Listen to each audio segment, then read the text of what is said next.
வேலூர் அருகே பிறந்து 8 நாட்களேயான பெண் சிசு உயிரிழந்ததை அடுத்து 3 பேரை தேடி வந்த நிலையில் தற்பொழுது 3 பேரை பிடித்து காவல்துறையினர் விசாரித்து வருகின்றனர். தலைமறைவாக இருந்த சிசுவின் பெற்றோர் ஜீவா, டயானா ஆகியோரை பிடித்து காவல்துறையினர் விசாரிக்கிறார்கள். விவரங்களோடு இணைந்திருக்கிறார் செய்தியாளர் குமரவேல். குமரவேல், இவர்கள் எப்படி பிடிபட்டார்கள்? தொடர்ந்து இவர்களிடம் என்னென்ன கோணங்களில் விசாரணை நடைபெற்று வருகிறது? கார்த்திகா, வேலூர் மாவட்டத்திலேயே மிகவும் அதிர்ச்சிக்குள்ளான சம்பவத்தை ஏற்படுத்திய பச்சிளம் பெண் குழந்தை கொன்று புதைக்கப்பட்டதாக எழுந்த புகாரின் அடிப்படையில் குழந்தையினுடைய பெற்றோரான ஜீவா மற்றும் டயானா நேற்று முன்தினத்தில் இருந்து தலைமறைவாக இருந்தார்கள். அவர்கள் தற்போது வேலூர் பகுதியில் தலைமறைவாக இருந்ததாகவும் அங்கிருந்து அவர்களை 6 பேர் கொண்ட தனிப்படை காவல்துறையினர் கைது செய்து தற்போது வேப்பங்குப்பம் காவல் நிலையத்தில் வைத்து விசாரணை மேற்கொண்டு வருகிறார்கள். இதே போல அந்த குழந்தை உயிரிழப்பிற்கு உடந்தையாக இருந்ததாக ஜீவாவின் தாய் பேபி அவரையும் பிடித்து தற்போது வேப்பங்குப்பம் காவல் நிலையத்தில் வைத்து 3 பேரிடம் காவல்துறையினர் பல்வேறு கோணங்களில் தங்களுடைய விசாரணையை தொடங்கி இருக்கிறார்கள். ஏனென்றால் கடந்த 2 நாட்களுக்கு முன்பாக டயானாவின் தந்தை சரவணன் அளித்திருந்த புகாரில் பெண் குழந்தை என்பதால் அவருக்கு எருக்காம்பால் அல்லது பப்பாளி பால் கொடுத்து குழந்தை கொண்டிருக்கலாம், அதன் அடிப்படையில் விசாரணை நடத்த வேண்டும், குழந்தையை பிரேத பரிசோதனை செய்ய வேண்டும் என்ற ஒரு புகாரை தெரிவித்திருந்தார். அதன் அடிப்படையில் தான் நேற்றைக்கு புதைக்கப்பட்ட குழந்தையின் உடல் தோண்டி எடுத்து பிரேத பரிசோதனைக்கு அனுப்பப்பட்டிருக்கிறது. இன்று மாலை அல்லது நாளைக்குள் பிரேத பரிசோதனை முடிவு வரும் என எதிர்பார்க்கப்பட்டிருந்த சூழலில் தலைமறைவாக இருந்த ஜீவா மற்றும் அவருடைய மனைவி டயானா ஆகியோரை காவல்துறையினர் இன்று அதிகாலை 3 மணி அளவில் வேலூரில் வைத்து பிடித்து விசாரணை மேற்கொண்டு வருகிறார்கள். புகார்தாரர் சரவணன் தெரிவித்தது போல பெண் குழந்தை என்பதால் தான் இவர்கள் குழந்தையை கொன்றார்களா அல்லது வேறேனும் காரணங்களுக்காக குழந்தை உயிரிழந்ததா என்ற கோணத்தில் முதற்கட்டமாக விசாரணையை தொடங்கி இருக்கிறார்கள். அதற்கு முன்னதாக குழந்தை உயிரிழப்பு நடந்த போதே காவல்துறையினர் விசாரணை செய்த போது குழந்தை பெட்ஷீட் மூடியதால் மூச்சு திணறல் ஏற்பட்டு இறந்ததாக தாய் டயானா தெரிவித்திருந்தார். அந்த கோணத்திலுமே தற்போதைக்கு காவல்துறையினர் விசாரணையானது மேற்கொள்ளப்பட்டு வருகிறது. இந்த சூழலில் தான் குழந்தையின் பிரேத பரிசோதனை முடிவுக்காகவும் காவல்துறையினர் காத்திருக்கிறார்கள். இந்த சம்பவம் வேலூர் மாவட்டம் மட்டுமின்றி இந்த பெண் சிசு கொலை தொடர்பான மிகுந்த ஒரு அச்சத்தையும் ஒரு தாக்கத்தையும் ஏற்படுத்தியிருக்கக்கூடிய சூழலில் இவர் 3 பிடித்து விசாரணை செய்து வருவது இந்த வழக்கை பொறுத்த வரைக்கும் ஒரு முக்கியமான இதுவாக பார்க்கப்படுகிறது. கார்த்திகா.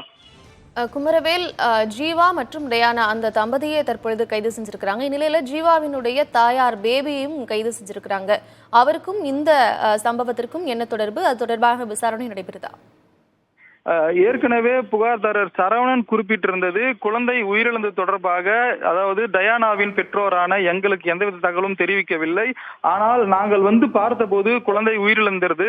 இது தொடர்பாக விசாரித்துக் கொண்டிருக்கும் போதே எங்களுக்கு தெரியாமல் குழந்தையை டயானா மற்றும் அவருடைய கணவர் ஜீவா இவர்களுக்கு உடந்தையாக பேபி ஆகிய இந்த 3 தான் உடனடியாக குழந்தையின் சடலத்தை வீட்டிற்கு அருகிலேயே புதைத்து விட்டார்கள். அந்த வகையில் இந்த கொலைக்கு அவர்கள் சரவணன் குறிப்பிடுவது போல இந்த கொலைக்கு ஜீவாவின் தாய் பேபியும் உடந்தையாக இருக்கிறார். அதே போல அவருடைய உறவினர் பெண்ணாரான மற்றொருவரும் இந்த கொலைக்கு உடந்தையாக இருக்கிறார். அந்த அடிப்படையில் அவரையும் கைது செய்ய வேண்டும், இவர்களுக்கு மிகுந்த தண்டனை வாங்கி கொடுக்க வேண்டும் என்று சரவணன் நேற்றைக்கு புதிய தலைமுறைக்கு அளித்திருந்த பிரத்யேக பேட்டியிலும் தெரிவித்திருந்தார். அந்த அடிப்படையில் தான் அந்த புகாரை அடிப்படையாக வைத்து ஜீவாவின் தாய் பேபியையும் தற்போது பிடித்து விசாரணையை தொடங்கி இருக்கிறார்கள். கார்த்திகா.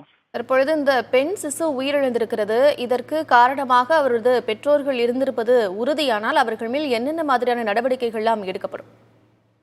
நிச்சயமாக இந்த பெண் சிசு வதை தடுப்பு சட்டம் என்ற ஒரு தனி சட்டமே இருக்கிறது. பெண் குழந்தைகளுக்கு மீதான பொதுவாக பெண் குழந்தைகள் மீதான பாலியல் வன்கொடுமை, மற்றது பாலியல் சீண்டல்கள், வரதட்சணை கொடுமை உள்ளிட்ட பல வழக்குகள் பெண் குழந்தைகளுக்கும் பெண்களுக்கும் மீதான வன்கொடுமையாக பார்க்கப்பட்டு வருகிறது. அந்த அடிப்படையில் பெண் சிசு கொலை என்பது ஒரு கடுமையான சட்டத்திற்குள்ளான ஒரு பிரிவின் அடிப்படையில் தான் வருகிறது. அந்த பிரிவின் கீழே இவர்கள் தண்டிக்கப்படுவதற்கான வாய்ப்பு இருக்கிறது.